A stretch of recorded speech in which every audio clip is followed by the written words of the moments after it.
Ош областында халыкты көмір менен камсыз кылуу максатында баасы 5 сомдон жогору болбогон көмір базалары ачылды.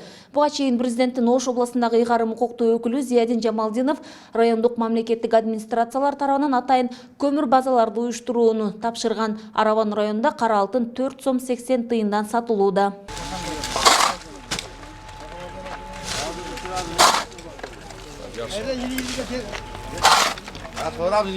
Bir 21 көмір кені бар екен, азы бүгінгі область бойынша иштеп аткан кендердин ичинечи.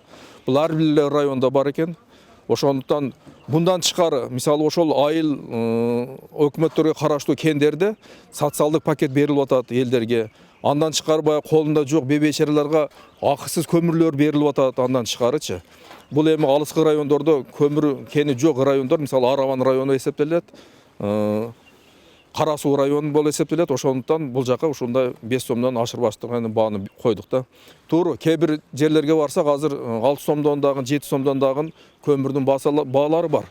Ал көмүр мисалыга бул элге от жакканга эмес, жанагы тандырга иштеткенге, ошондой эле жанагы башка шашлык иштеткенге ошондой көмүрдүн баалары экен. Араванда арзандатылган кара алтын сатуучу жайлар 4 жерде иштеп жатат. Мында күнүнө тургундар тарабынан 80-90 тоннадан көмүр сатып алынууда.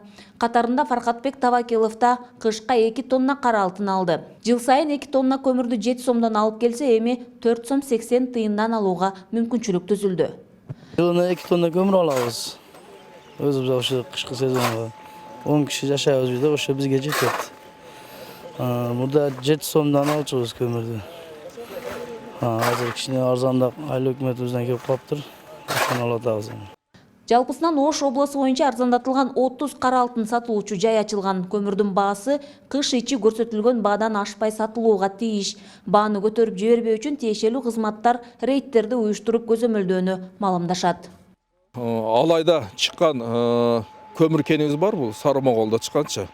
Ал көмүр жол алыс болгонуга байланыштуу, алар ушул кээ бир жерлерде 5 сом 50 тыйындан койду. Аларга биз уруксат бердик, себеби дегенде ошол жолдугу алыс болуп атат да, Алайдан келип атат, 300 километрден келгендиктен баасы бир аз көтөрүлүп кетти. Аларга 5 сом 50 тыйындан биз уруксатты бердик.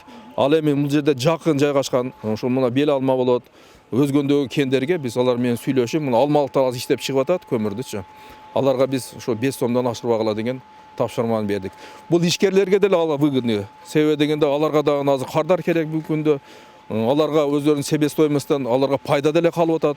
Алар да ушул макулдугун берди. Ошол аларга дагы кыйнабайлы, элди дагы кыйнабайлы деп ортодо ушул 5 сом деген бааны ошо ишкерлер менен өзүбүз чогуу отуруп сүйлөшүп алдык да. Ош областында иштеп жаткан 21 көмүр кени бар. Бүгүнкү күндө аймакта 148 кара алтын сатуучу база иштөөдө.